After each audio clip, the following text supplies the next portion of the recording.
tonight. I'm Lori Durr, the superintendent of Falmouth Public Schools. With me today is Dr. Woodward. She's the director of student services. And our special guest tonight is Dr. Parkinson. Dr. Parkinson is our consultant to the district. He has been invaluable this year, all years, of course, this year in particular with everything that we've been facing. So we've relied on Dr. Parkinson quite a bit. He's been in front of many of our forums to answer questions. Tonight is very specific to the age 12 and up vaccine for our students. And we wanted to make sure that we had an opportunity to answer any questions that you might have about or concerns about the vaccine. And with that, thank you for so many people to join us tonight. We have Ryan Weber that will be moderating the questions. So I think Dr. Parkinson will maybe have an opening statement or two. And then if you would add your questions into the chat feature, then Ryan will be able to share the questions and we'll let Dr. Parkinson answer them. So thank you very much for being with us. And Dr. Parkinson, I'm going to turn it over to you. Good evening. Hi, everybody. The spring is here, and hopefully with it comes, a better time for all of us as we try to make our way near the end of this ordeal that everyone's been going through, and the kids have been going through and doing such a great job with at school this year. And so we wanted to take the opportunity tonight to talk about immunization for COVID because it is now available for people 12 and up. And just to say that I heard today that now over 600,000 children 12 to 15-year-olds have been immunized since it was approved last week. And so that's fantastic news. That's across the country, of course. And so we will be working towards getting all of our young people immunized, and really just wanted to take this opportunity, not just to say a lot other than just, it appears to be an extremely effective and safe vaccine. And wanted to give people the opportunity to ask questions about the vaccine and hopefully allay any concerns that people might have. So that's about as much as I wanted to say in terms of an opening, and really just more of the opportunity for people to ask questions. Okay, thank you, Dr. Parkinson. I've got chat turned on here. We are also live on Facebook for those of you who are viewing here. So if you're able to type chat into the comment field, we can do that as well on Facebook for everyone watching there. And it looks like the first question we have in Zoom is, based on the lack of testing on all the emergency use authorization shots, do you have data proving that they're safe for children and the benefits outweigh the risks of the short-term unknown long-term effects, considering the data that kids are low risk for sickness and the transmission from COVID itself? And I think that's probably every one of the questions all combined into one, right? Let's break that. Let's chunk that down a little bit. Okay, give me the first part of that, Ryan. So the first part is, what's the data around the vaccine being safe for children?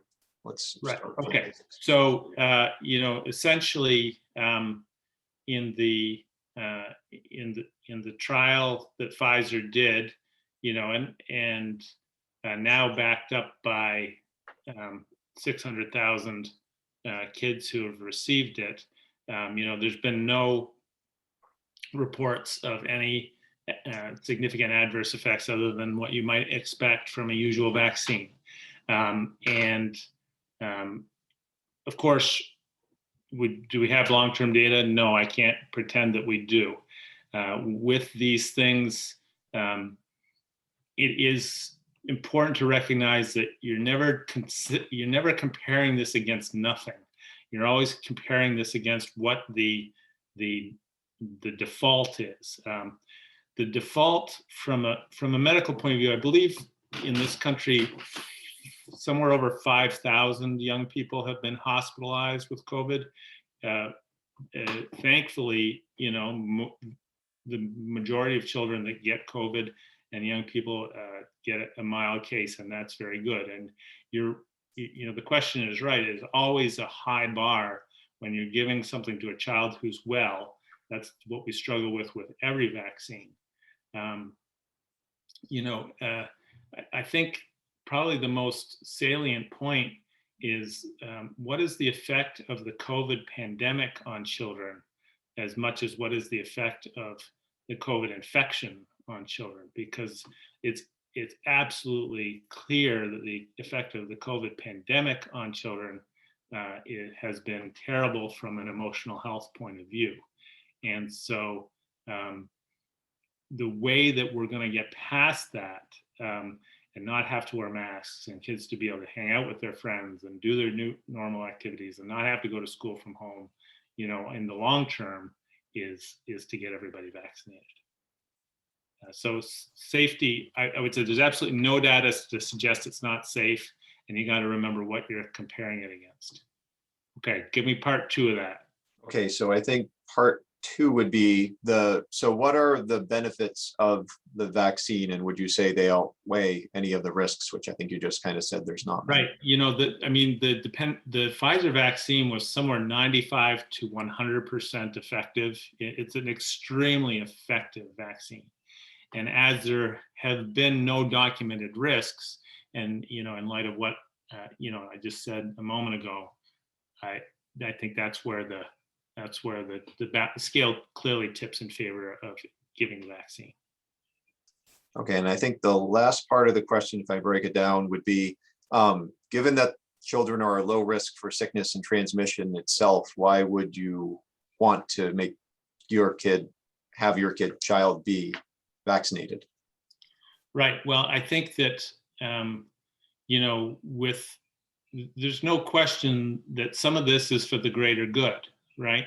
Some of this is for the well-being of the entire society. But circling back to the well-being of children, if we don't get that critical number of people immunized, then we'll be in this cycle, continuously, and then dealing with variants, and then dealing where is it going to go from here, and then with all of the things we've been dealing with, and so and we do know that as far as I say, the 5,000 hospitalizations, and I think the biggest concern that people have is what is long COVID going to look like in all ages, the people who get over the acute infection, and including young people, the ones who with all the screening that we're doing for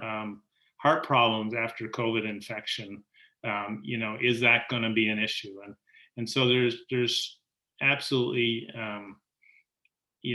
no indication that the vaccine has any effect on that and could prevent all of that. And so yes, there's a high burden of safety, but the risks clearly seem to be outweighed by the benefits at this point. Thank you. All right. I think that hopefully answers the question for the first part, if I summarized it all right for the person that asked it. You started to touch, I think, on the next question already a little bit, but I think from this person that sent the question, there's a concern about the long-term effects. I think of the vaccine potentially versus, for being, if you were potentially as a child would catch the disease for risk of multi-inflammatory syndrome or long haulers versus any risk for the vaccine. Could you speak a little bit to maybe potential long-term effects, the risks for either side of that?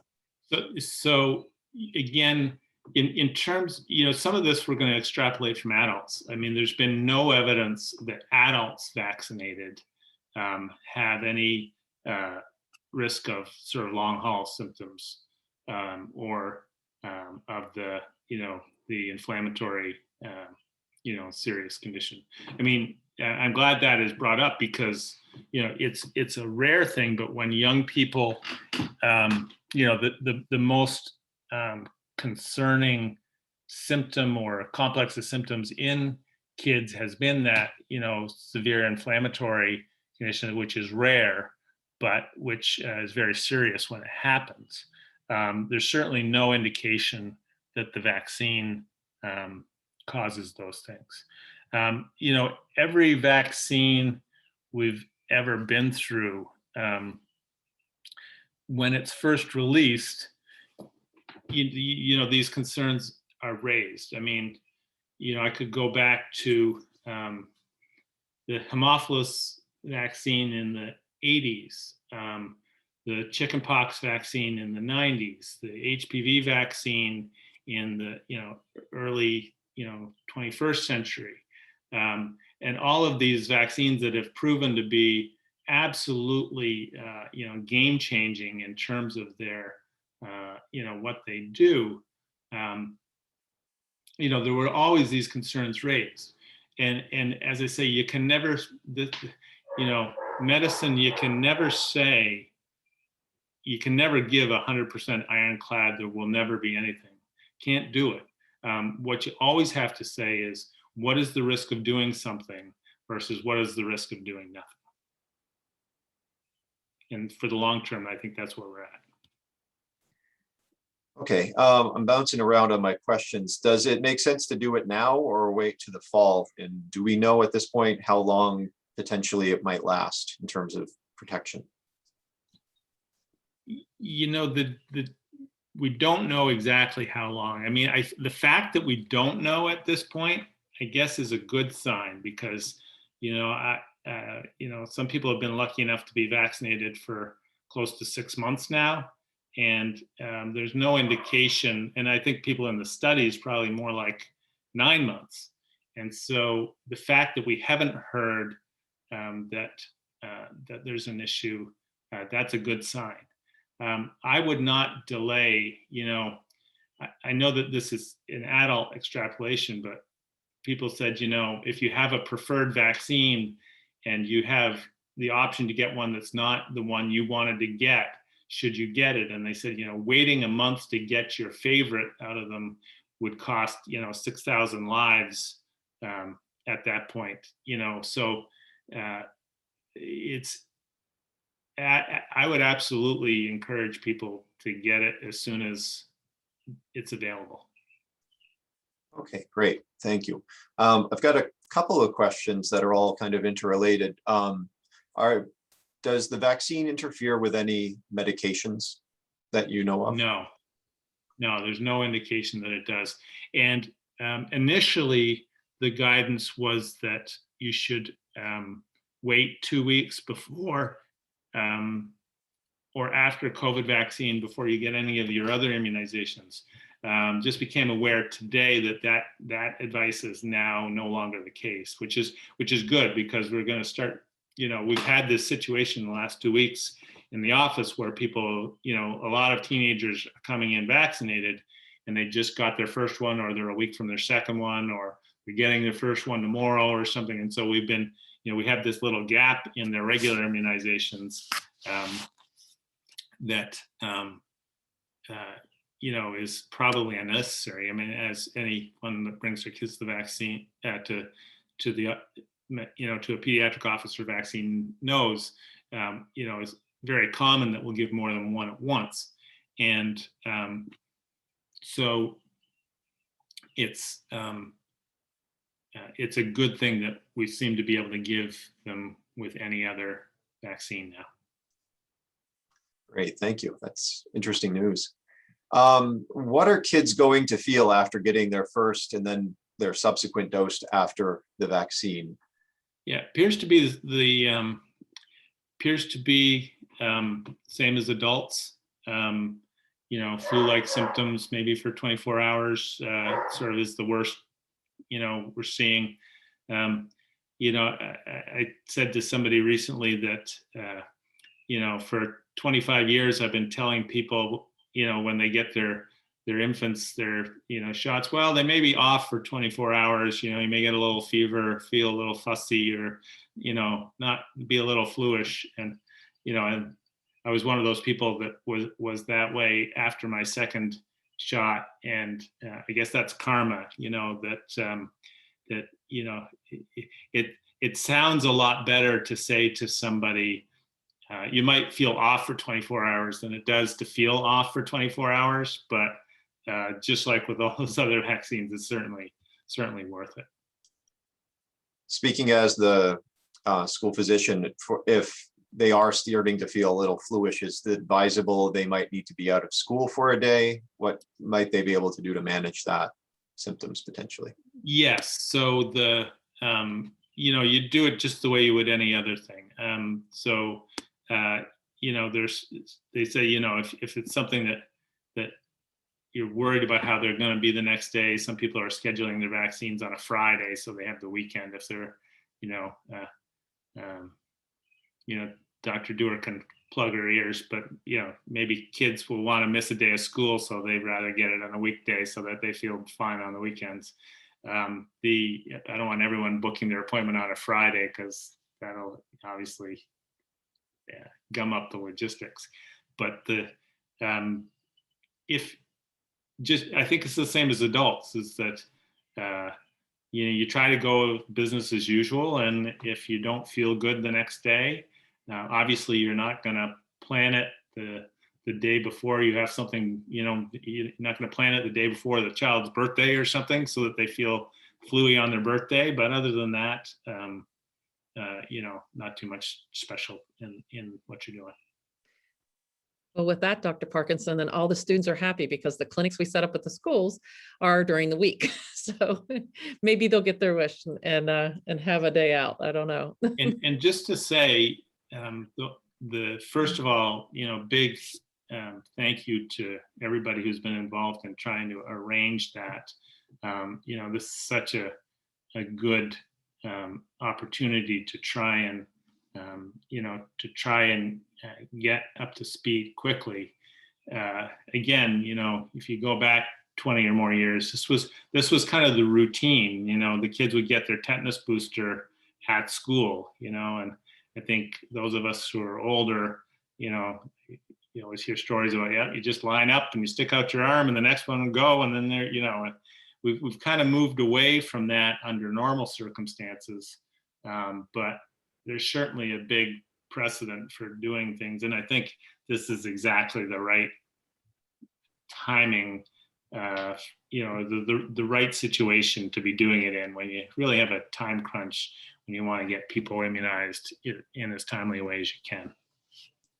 Yes, I absolutely agree, and give a shout out to Scott McGann, our health agent, to actually work to make this happen, and to Barnstable County Health to be able to provide that. Before we end today, I do want to give the dates again, and refer back to the letter that has the links to be able to sign up. So we'll do that before we end today. All right, Ryan, sorry. Actually, while I have you on, I think a nice continuation, at least me as a parent, I think what I would ask as well is, what's the district's policy if my child does have to take a sick day after getting the vaccine? Is it just an excused absence, or what do I need to do? Absolutely, it's an excused absence. We want to make sure and encourage families to be able to take this opportunity, and so we're certainly not going to penalize students if they do need to be absent the day after the vaccine. Okay, great, thanks.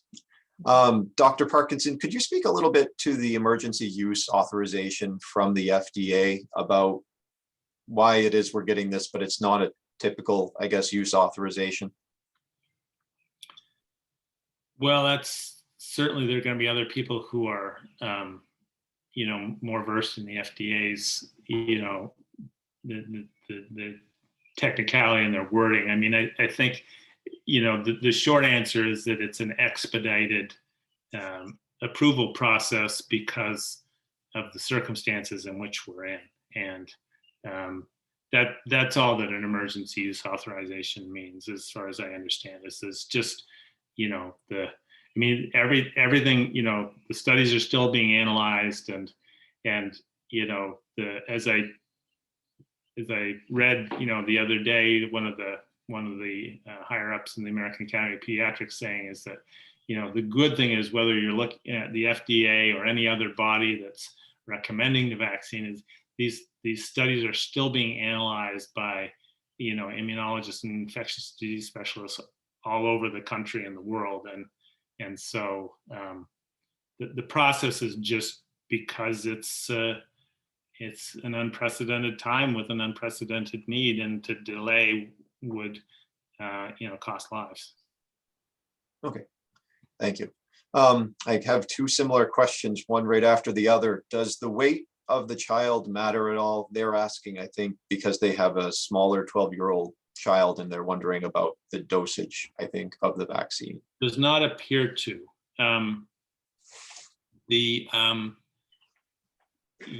As we get down into the 5 to 12 age, for example, with some of the vaccines, the amount that's given to small children is different than the amount that's given to older children or adults, depending on the particular vaccine. So far, this seems to be, the recommendation and the studies so far have been on the same dose as adults. Okay, so they are receiving the exact same dose. Of course, it's Pfizer if it's 12 years old, but it's the same that the adults receive. Correct. Okay. So the next question asks, is there any data that suggests a child that gets the vaccine will transmit it to their children genetically? Absolutely not. No, that's the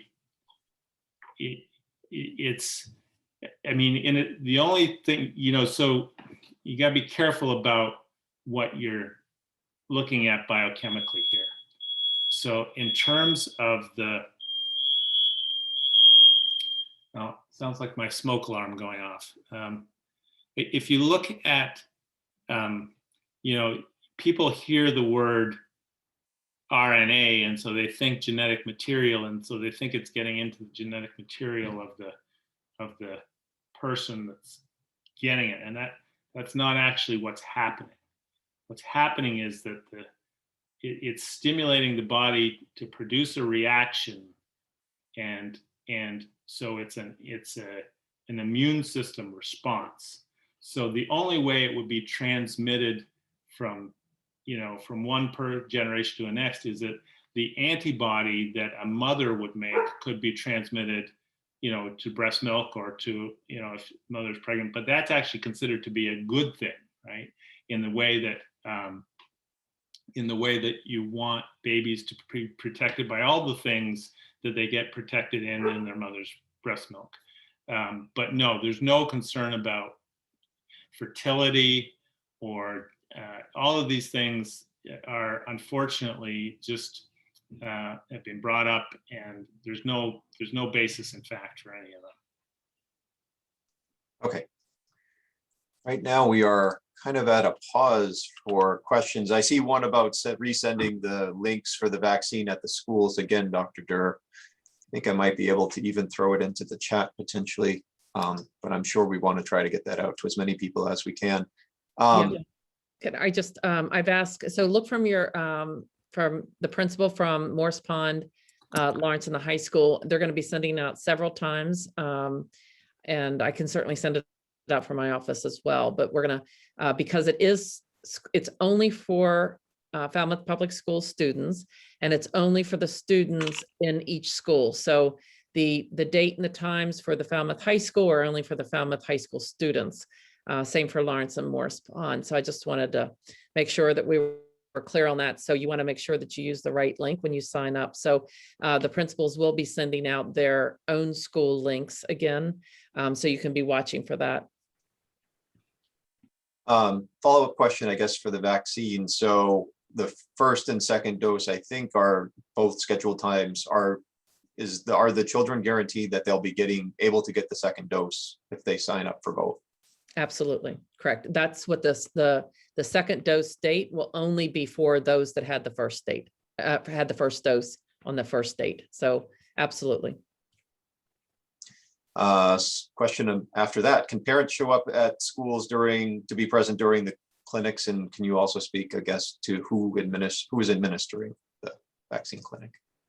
So it's the Barnstable County Health that will be administering. They completely, they'll be the one that registers the student, and they will give the shot. They will be monitoring the students for that 15 minutes after the shot. So they completely run the clinic, and they've been doing this, of course, everywhere for adults. They've also been going to other schools in the Cape. So we'll leave it to the experts on doing that. Right now, our school rules are still that adults, that we don't have visitors in school. So I hope that this is, one time where you will trust our adults at the schools, but also the healthcare system that's used to running these clinics. Thank you, Dr. Durr.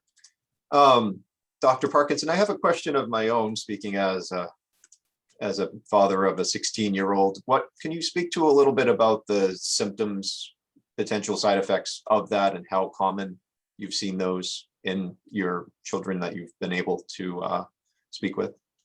You mean of the vaccine? Of the vaccine, yes. Sorry. Yeah. So it's really the same as, you're probably aware of in adults. So sore arm being the most common one, right? Pain at the ejection site. Some people, within the 24 hours will get some combination of headache, fever, fatigue, body ache.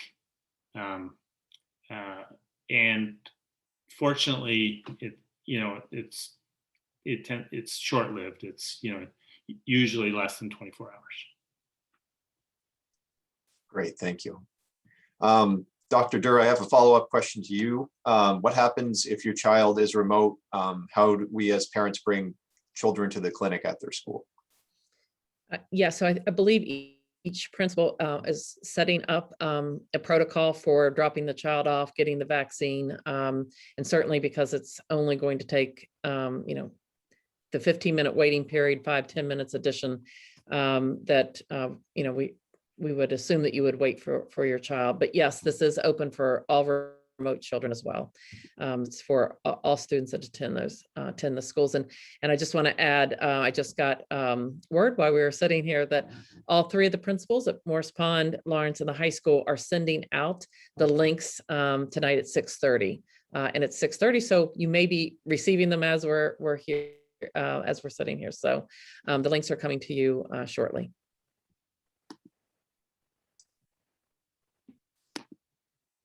Great. I am scanning Facebook and Zoom. I've got so many windows here open, but I think we've exhausted our questions, at least so far. Would either of you have anything you'd like to add for the information we've been able to provide tonight?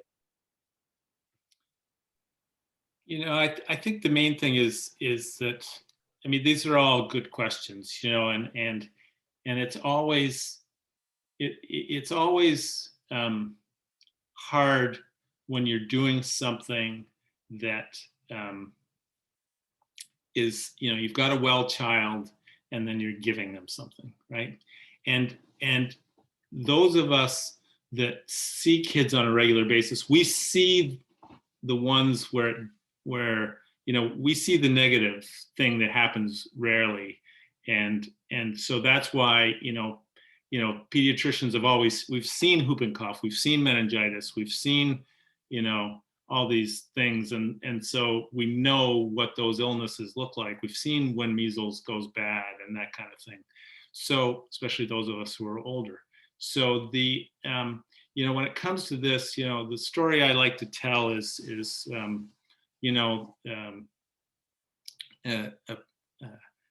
family who was vaccine reluctant, and they hadn't vaccinated their infant, and then as a toddler the child got into a poison, and in a second the kid went from being healthy to very serious concern about their child's well-being. And fortunately, everything turned out fine. And a couple of visits after the dust settled, we kind of circled back to vaccines, and we said, that's why we recommend vaccines, because just like that, you go from it wouldn't happen to my kid to it happens to your kid. And so that's, I guess, the message I want to leave people with is that, I know it's nervous to give something, but when there's potential for illness and on the flip side, there's potential now for us to get our kids back to normal, to start working on their mental health again, to start getting them out and playing with their friends, to seeing their grandparents, to doing all the things they can do. We have this opportunity, and I really hope people will take advantage of it, like so many have up to now. Thank you, Dr. Parkinson. I appreciate that, and I appreciate your time. And thank you for everyone that came tonight. I'm just going to go over the dates and times again, and look for a email from your principal tonight with the links. Morris Pond School, the clinic will be next Tuesday, May 25th, from 12 o'clock to 2 o'clock. Lawrence School is next Tuesday, May 25th, from 9 o'clock to 11 o'clock. And the high school is May 27th, next Thursday, from 10 to 1. So look for the information. I hope we answered all your questions.